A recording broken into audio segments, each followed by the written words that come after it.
But what more can I say? Sad to know that you're leaving, even though it's kinda grieving.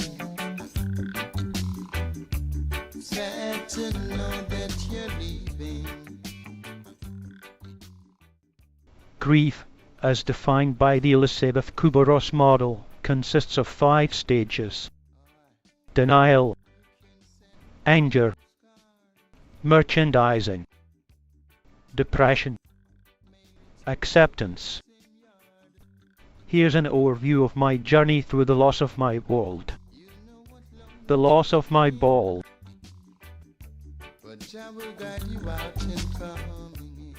I'd like to thank the flat earth and its seekers of truth for having illuminated this obscure path strewn with pitfalls. This winding path to discovering the truth is the path of light that illuminates the darkness and its projected, unreal shadows. Shadow gains of lies that obscure the totality, obscure reality. Like any other truth, it is not always easy to accept. We often prefer the lie that suits us to the truth that disturbs. But light leads us and always brings us closer to the totality. In seeking the truth of the flat earth, we seek the truth, we look for the totality, which we call the universe, God, etc. Whether it's the flat earth or God, it's all the same.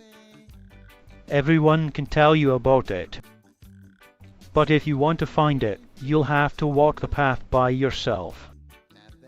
This path means, above all, abandoning our unfounded conceptions and breaking free from the indoctrination. Indoctrination we've endured since childhood. The stages we all go through as planists when we make the choice to seek the truth are the stages that all grievers go through. This is my journey of grief. The grieving of my ball.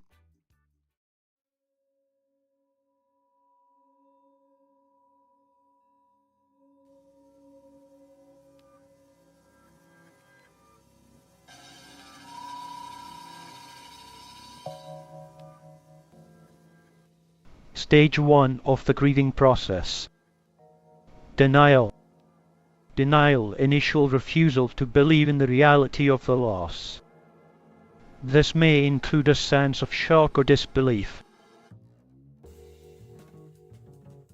At first, I thought for a very long time, like everyone else, that the planists were people who had hit rock bottom, irredeemable people. Personally, I didn't want to know. I remember that in the 2015s, the media would tell us about the many young people who believed this nonsense. I said to myself, but where are we going? What kind of humanity are we in? I felt sorry for these new generations. They are even more damaged than we are. A few years later, I met someone who was convinced that the earth was flat. I was curious to hear his arguments. We were discussing the issue, each with its own ideas on the subject. It's true that I didn't have no arguments at the moment, so I decided to look for evidence. I looked for evidence to prove this guy's madness, and to comfort myself in my beliefs. I found the first official theory to justify the earth ball. The ball that I thought I'd always known. This theory, this proof, is the experience of Eratosthenes. I was sure that this experiment carried out by a Greek more than 2,000 years ago was scientific proof that justified my blue ball. This experiment, by the way, even with our technology of modern man, to my knowledge has never been done again. However, the principle is simple. Plant 2 sticks in the ground and compare their shadows. Now, with hindsight, I realize the absurdity of this theoretical basis, which remains a theory by the way. Of course, the most important thing is not to question science. Eratosthenes demonstrated this 2 centuries ago. We can't always question everything. And why not, I'd like to say, That's precisely what science is, isn't it? Anyway, there I was, finding excuses, arguments that I couldn't prove myself. I was certain I had the truth that has never been verified, compared or contradicted. The truth of all. The truth we want to believe. The truth without knowing. I was in denial.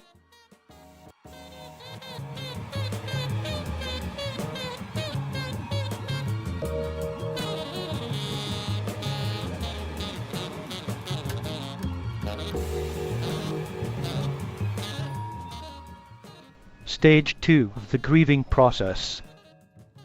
Anger. Anger, a feeling of frustration and injustice.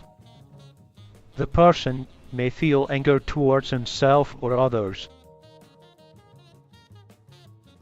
I thought I was unnecessarily debating with this character, who was telling me something I couldn't accept. I was looking for proof, but basically I had none. And of course, I didn't even look at what the planets were saying. I was getting angry. It was impossible for me to doubt the information we had been taught our entire lives. Books, TV, my family, school, and scientists. Without looking any further. Without looking for more proof. I simply couldn't accept being on a ball that didn't exist. I'm not that stupid. Scientists know what they are doing. You can't lie to that many people. You can't lie about the world. I rejected everything and told myself that planets are all fools. I was going through phase 2 of the grieving process, anger.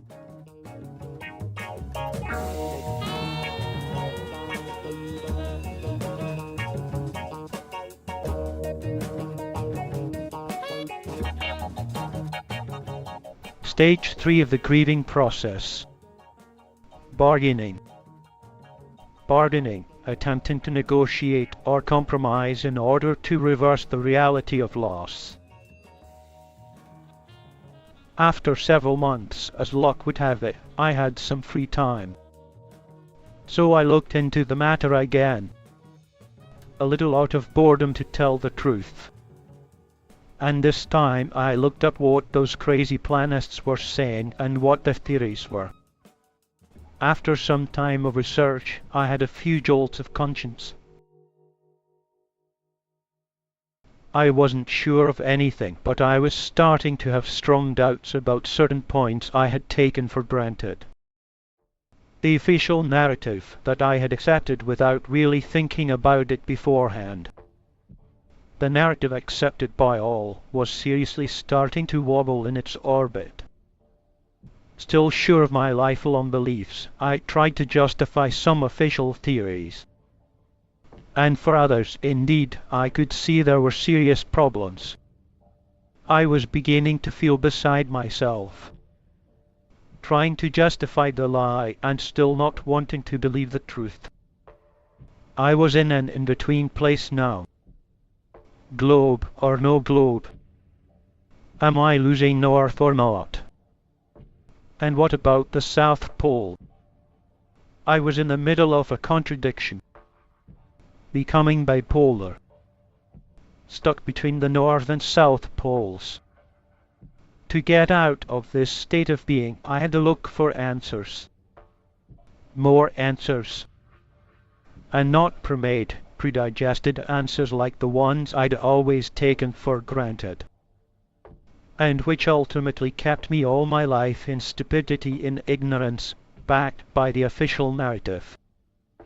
I still didn't want to believe it. I was looking for the evidence to justify that no, the Earth isn't flat. But in reality, the evidence amassed seemed far more relevant to a flat Earth than to a ball-shaped one. I was haggling.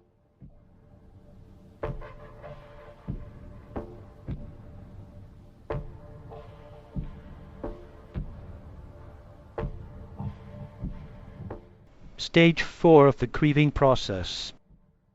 Depression. depression, deep feelings of sadness and despair when the reality of loss becomes inescapable. I continued my research and began to think, this can't be true. No. But no. We've been lied to. I was losing all my certainties, those famous certainties learned since childhood. These certainties acquired more or less unconsciously, deeply ingrained in our heads. These certainties that we never question is throughout our lifetime. My world was collapsing. I didn't know what to believe. I was lost. I felt ridiculous and above all, shocked. A feeling of flatness invaded me. I was disillusioned.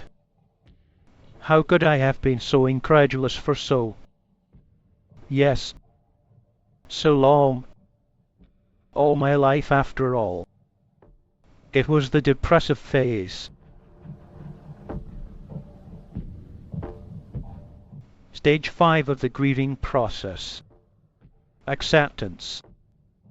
Acceptance, acknowledging and accepting the reality of loss. So I was alone in front of my world, who wasn't anymore.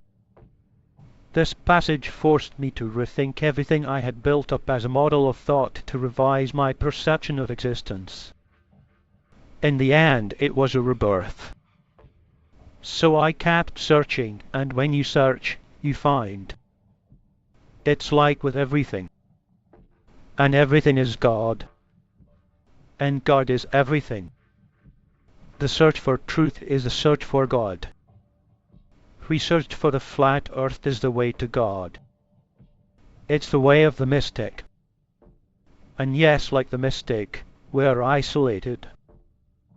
No one can or will understand. We're alone with our thoughts, with no real interlocutor other than ourselves. Mysticism in its purest form. By the way, it's interesting to note that all the ancient cultures or religions speak of a flat earth, it seems. I personally don't know. It's true that I once read the reference books of the main religions. But that was a long time ago. And really, a book, whether religious or scientific, I now understand is often far from the truth. Far from totality. I wasn't really convinced yet. Getting away from certainties isn't that easy. My research couldn't take me that far away from global thinking. And yes, everyone thinks it. And no one thinks anything about it. So everything's fine. Everything's true, everything's of course. And what are they coming to mess with us with, those idiots of planists? What do they do with our peace of mind? Our mind order. Well established. And well defended. I now feel at ease with my new reality, with my new stationary world. I no longer feel dizzy. I feel closer to the divine, which is gradually revealing itself. I can now dream again of conquest. Not in accessible space, but on earth. I dream of forgotten continents.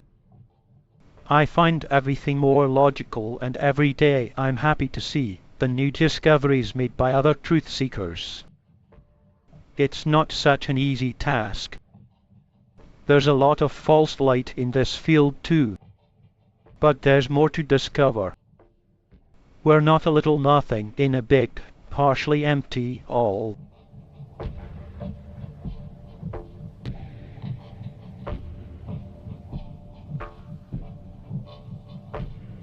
In reality, the planist is a very courageous person. In addition to mourning the loss of his or her world, he or she must also face the world. The journey to the flat earth is a lowly one, full of twists and turns. It brings with it its share of complications.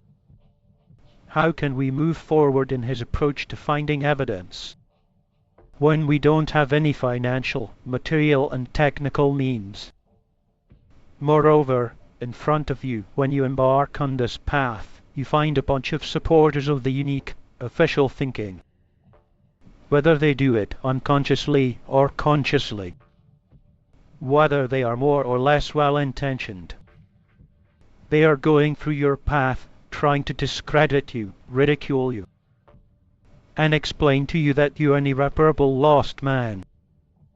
They are the unconscious defenders, the defenders in spite of themselves. In this category, there's already your family, but also the school. The school, colleges, universities and their teachers, masters who are no longer, in fact, masters. They no longer master their subject of instruction. They teach a program dictated by the authorities, so-called competent. They foolishly apply a program that they can't and don't want to question. Yet another program, modified every year, that's becoming increasingly insipid and hollow. Other unconscious defenders of the official theory are our dear scientists, the doyens of truth. Like school teachers, I believe that the majority are acting in good faith and simply applying what they have been taught. Their world of study and practice is entirely defined and conditioned by mathematics. A large number of scientists work on the basis of theories. A theory is true until proven otherwise. And with mathematics you can do whatever you want. I can add an orange and an apple, and that will make 2 fruits. But never 2 oranges or 2 apples. Already I can make an infinite number of calculations. Calculate the volume of each, the volume of the whole, the weight, subtract a part to find a normal orange, or a normal apple, this mathematically. In reality, there is no such thing as a normal orange, a normal or abnormal apple. If we have a basic theory which is false, and that we put to work the best scientists, the greatest minds, they will necessarily find something. And from there, go on to develop other theories, each more false than the last, but mathematically correct. As Nikola Tesla said a long time ago, today scientists have substituted mathematics for experiments. So they wander from equation to equation, eventually creating a structure that has no connection with reality. Scientists today think deeply instead of clearly. You have to be sane to think clearly, but you can think deeply and be completely insane. You are also faced with the worst kind of people on the road to the flat earth awakening. The defenders of the established and well thought out order of the globe theory, the conscious defenders. Here we already have our beloved politicians, certainly not all of them, of course, who strive to keep us deaf and blind. We also have some scientists who know very well the truth, with their space agencies' pure lies. We have the military. And finally the airplane pilots and sailors, but also meteorologists. Some know the truth, but in order to keep their position well paid and warm, to conform, they say nothing, or are simply indoctrinated and don't look any further. We saw it with COVID. Doctors or scientists who challenged the official line paid the price. Dismissal from the medical association, rejection by fathers, or they were simply suicide. And finally, we have our dear trolls, these armies of volunteers who seek by all means to demolish any evidence or publication that does not go in the direction of the established order. I have personally been able to experiment with armies of trolls. There are already fools who seek to justify the official theory by posting sarcastic videos and advancing arguments, all as hollow and evil as they are themselves. In fact, it should be useless.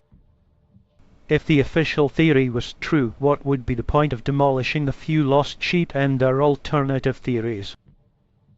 They are already alone and isolated from the rest of the world.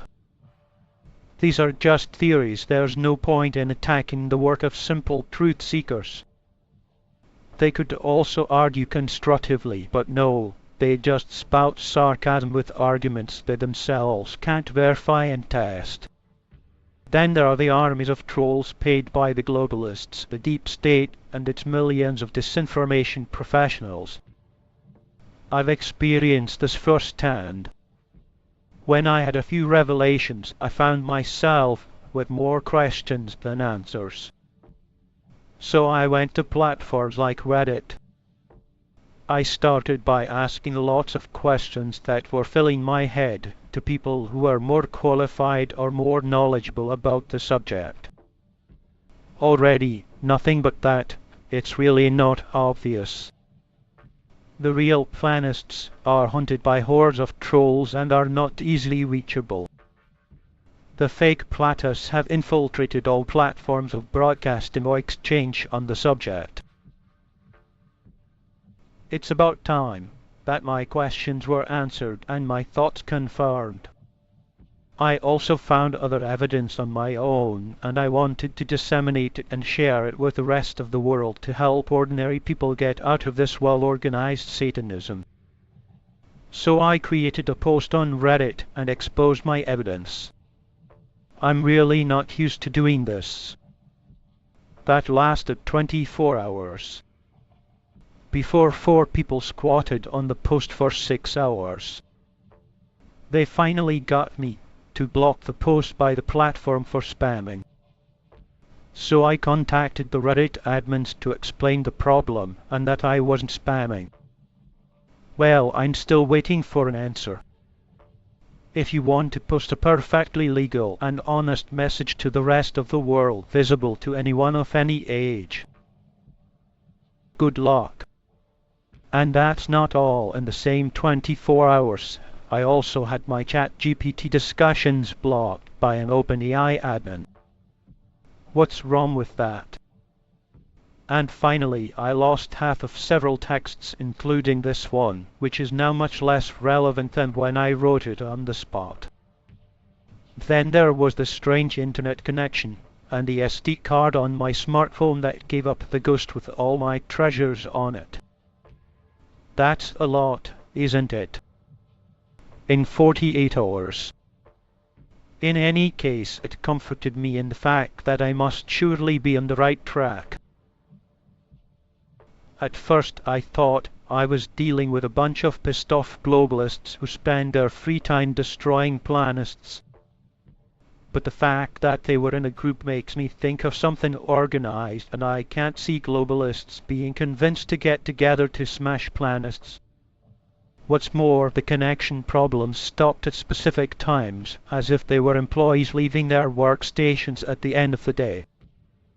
I suspect internet providers and governments are leaking everyone's information and IP addresses to Chinese or other companies. These companies must have armies of people working to maintain a well-meaning order and using every possible means to block, hack, etc.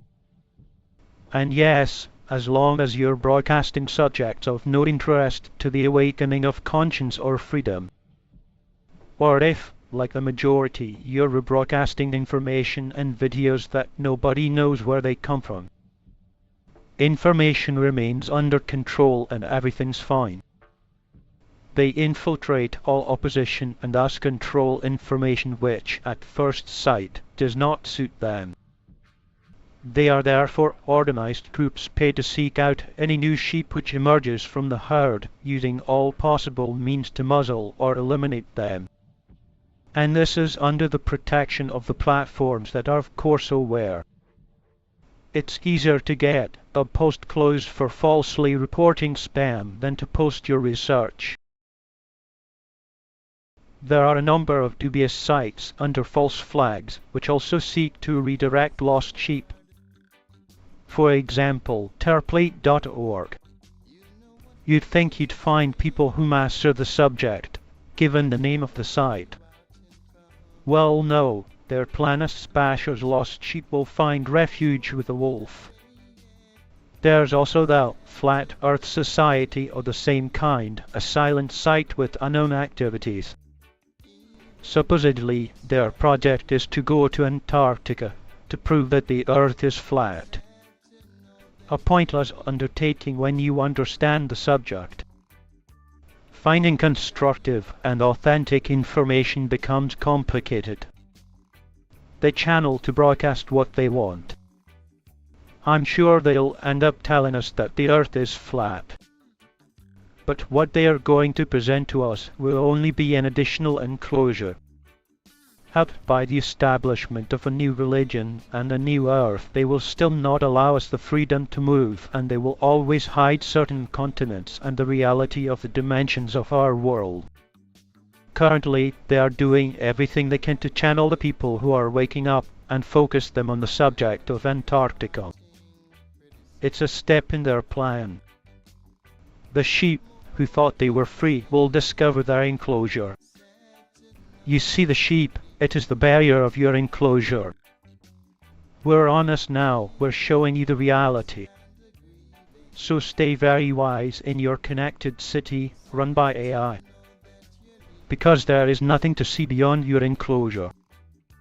In the meantime, our shepherds will go live on uncovered continents. To conclude, I'd say that the search for truth is becoming easier these days and at the same time more difficult, thanks to computers and the internet networks. Control over what is being broadcast and how it is being disseminated is increasing. They tell us they want to go to Mars but are currently unable to return to the moon. They supposedly no longer have the technology they had in the 60s.